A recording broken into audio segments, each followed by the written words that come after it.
Allah Azza wa Jal a déclaré dans le Saint-Coran une vérité qui fait trembler les cœurs conscients.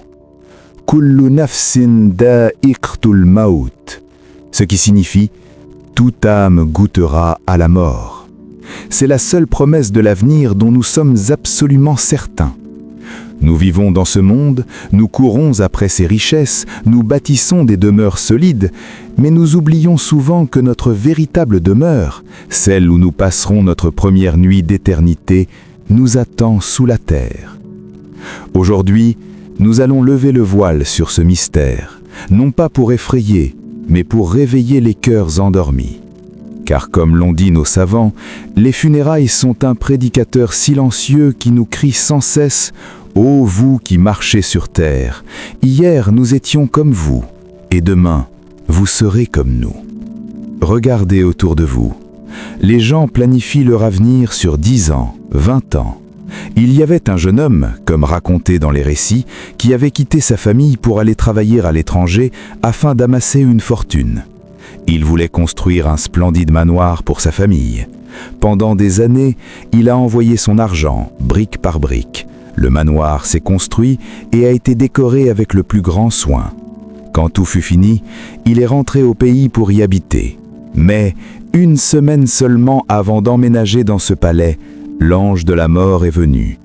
Au lieu de dormir dans son lit royal, il a passé sa première nuit dans la poussière d'une tombe sombre. Voilà la réalité de ce monde. Nous construisons des châteaux pour des corps qui finiront mangés par la terre, alors que notre âme a besoin de provisions pour l'au-delà. Lorsque l'âme quitte le corps et que le moment des adieux arrive, une réalité poignante s'installe. Le prophète, sallallahu alayhi wa sallam, nous a informé que lorsque le défunt est placé dans sa tombe et que la terre est refermée sur lui, il entend encore le bruit des sandales de ses proches qui s'éloignent. C'est le moment de la solitude absolue. Imaginez cet instant. Ceux qui vous aimez le plus, vos enfants, vos amis, retournent à leurs occupations. Ils vont manger, ils vont dormir, ils vont peut-être pleurer quelques jours, mais ils finiront par reprendre leur vie. Mais vous restez là, seul, face à votre destin. Le grand saint Hassan al-Basri, rahmatullahi alayh, a un jour vu une petite fille pleurer hystériquement sur la tombe de son père.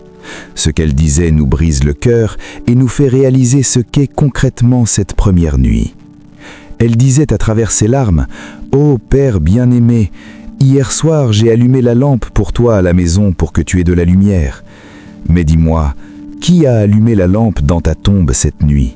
Il y fait si noir. » Elle continuait en pleurant « Ô Père, hier soir j'ai préparé ton lit moelleux à la maison. Qui a préparé ton lit sur la terre dure cette nuit? Hier, je t'ai massé les pieds et les mains pour te soulager. Qui te réconforte aujourd'hui? Hier, quand tu avais soif, je t'apportais de l'eau fraîche. Qui t'a donné à boire dans ta solitude quand tu as eu soif? » Ces paroles ont fait pleurer Hassan al-Basri, car elles sont la vérité absolue. Personne ne viendra vous border, personne ne viendra vous servir. Seules vos œuvres entreront avec vous. À cet instant précis, le silence de la tombe est brisé. Les textes nous rapportent que la tombe n'est pas un simple trou inerte, elle a une voix et elle s'adresse à son nouvel occupant. Le prophète, sallallahu alayhi wa sallam, a dit que la tombe appelle et crie « Ô fils d'Adam, malheur à toi, pourquoi m'as-tu oublié ? Ne savais-tu pas que je suis la maison de la solitude, la maison des ténèbres, la maison des vers ?» Elle dira « Tu marchais sur mon dos avec arrogance et rire, et aujourd'hui tu es dans mon ventre, pleurant et regrettant. » Ce n'est pas tout. Les récits mentionnent que même les tombes voisines s'adressent aux nouvelles venues. Elles lui disent « Ô toi qui viens d'arriver, n'as-tu pas tiré de leçons de notre mort? N'as-tu pas vu comment tes prédécesseurs ont été emportés? Tu avais le temps de prier, nous n'en avons plus. Tu avais la chance d'accomplir de bonnes actions, mais malheureusement, tu as perdu ton temps. » L'un des premiers événements physiques majeurs de cette nuit est l'étrise de la tombe, qui est appelée Dammatul Qabr. Les savants expliquent que la terre serre le défunt. La tombe n'est pas vide, elle réagit. Les savants disent que la tombe embrasse certains comme une mère embrasse avec affection son enfant perdu, le tenant contre sa poitrine. Mais pour d'autres, qu'Allah nous préserve, elle l'écrase violemment, de telle sorte que les côtes se brisent et s'entrelacent les unes avec les autres. C'est une réalité à laquelle nous devons nous préparer. Ensuite vient l'épreuve de l'interrogatoire, le moment de vérité face aux anges Munkar et Nakir. Ils sont décrits dans les récits comme avant un aspect sévère et effrayant pour les coupables. Ils font asseoir le défunt brutalement. C'est l'examen final. Ici, il est crucial de comprendre que ce n'est pas l'intelligence ni la mémoire qui répondent. Celui qui a vécu dans l'insouciance, celui qui a négligé la prière, même s'il connaissait les réponses par cœur dans ce monde, sa langue se nouera. Il bégayera, paniqué, incapable de prononcer les mots, disant « Ah, ah, je ne sais pas, j'ai entendu les gens dire des choses. » La première question tombe comme un verdict. « Man Rabbuk ?» Le croyant dont le cœur était attaché à Allah Azza wa Jal répondra avec certitude et apaisement « Rabbi Allah ». La deuxième question suit immédiatement « Ma dinuk ».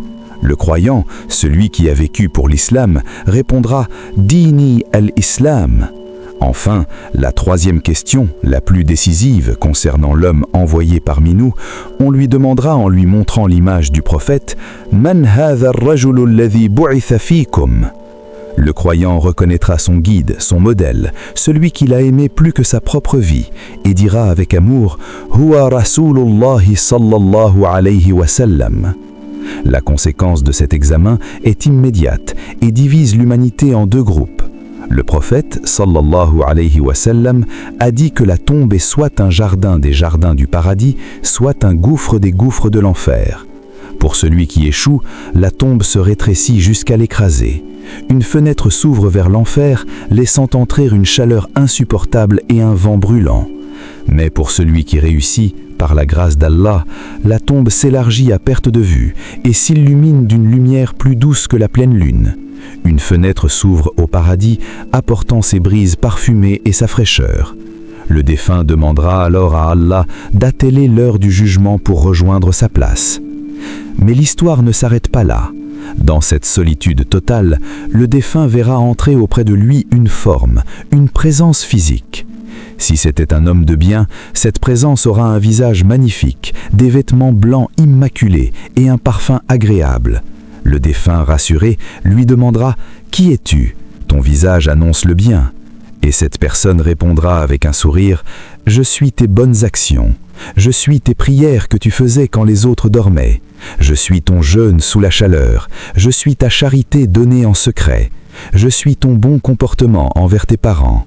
Je suis venu te tenir compagnie et te rassurer jusqu'au jour du jugement. » Mais qu'Allah nous préserve, si le défunt était mauvais, une créature au visage mauvais, aux vêtements sales et à l'odeur nauséabonde entrera. Le défunt criera de peur « Qui es-tu ? Ton visage annonce le mal !» Et la créature dira « Je suis tes mauvaises actions, je suis tes mensonges, tes vols, tes prières manquées, ton arrogance. Je resterai collé à toi jusqu'à te tormenter jusqu'au jour de la résurrection. » Chers frères et sœurs, voilà la réalité qui nous attend tous, c'est inévitable. Sayyiduna Uthman ibn Affan, radiyallahu anhu, le troisième calife, pleurait jusqu'à mouiller sa barbe en y pensant. Quand on lui demandait pourquoi, il disait avoir entendu le prophète, sallallahu alayhi wa sallam, dire que la première étape de l'au-delà est la tombe. Si le défunt obtient la délivrance à ce stade, alors les choses qui suivent seront plus simples. Si les compagnons du prophète avaient peur, qui sommes-nous pour nous sentir en sécurité ? Les gens intelligents ne sont pas ceux qui bâtissent des palais ici-bas pour les quitter demain, mais ceux qui aménagent leur tombe dès aujourd'hui, avant d'y entrer. Comme l'a dit le prophète, sallallahu alayhi wa sallam, à Ibn Umar, radiyallahu anhuma, vit dans ce monde comme un voyageur.